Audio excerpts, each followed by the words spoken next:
I'm here with Sam Thompson, the producer on Uncharted 2. Tell me a little bit about the game. It's an awesome new adventure in the Uncharted series. We have Nathan Drake. He's actually on a quest to find the lost city of Shambhala and the Chinamani Stone. We have a large cast of characters this time around. We're introducing some great new characters. Chloe Frazier, she's a treasure hunter just like Nathan Drake.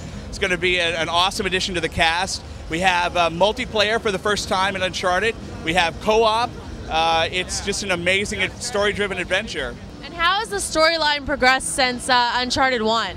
Well, we find Nathan Drake at the end of Uncharted with a lot of loot that he had captured from the treasure of El Dorado, and he squanders that away. And so you start with Nathan in a very dark and different place, and he's thrust among his cohorts, the people that, you know, in antiquities trading is a very dark and shady business with a lot of backstabbers and liars and cheaters and people that are only out for self-gain. And so these people are not trustworthy, and Drake is among those guys. And he's basically having to walk the line between good and evil. And a lot of the people that he's thrust into to deal with are out for themselves. And so there's a lot of betrayal, a lot of trust issues that go on, and it's a tremendous story that takes you on this journey of growth with Nathan Drake. What are some secrets about the game that you can tell us? Well, we're going to have DLC, which is really cool. I can't tell you what that is yet, but we will have downloadable content. We've got a great new action stealth mechanic where before in Uncharted, you pretty much just run into levels and kind of just go crazy gunplay-wise. This time around, we're allowing players to go in guns a-blazing if they want, or they can go in and actually use the terrain and the geometry to their advantage.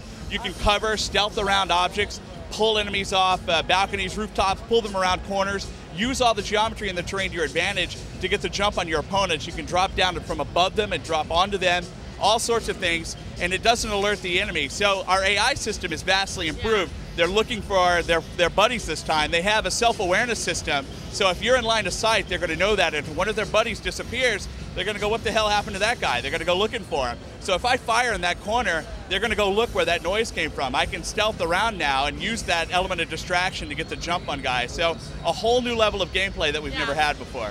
When making a game, you obviously have a big team of people. Were there any arguments over, like, we want this in the game, we want that in the game?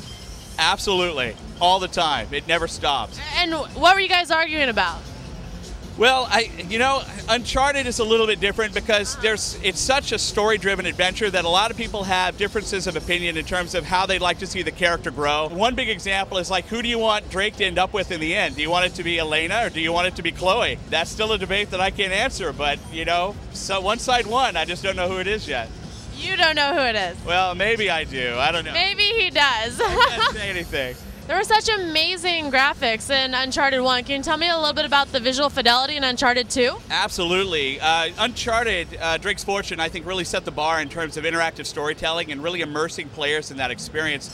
What we've done with Uncharted 2 among Thieves is really push that to the next level.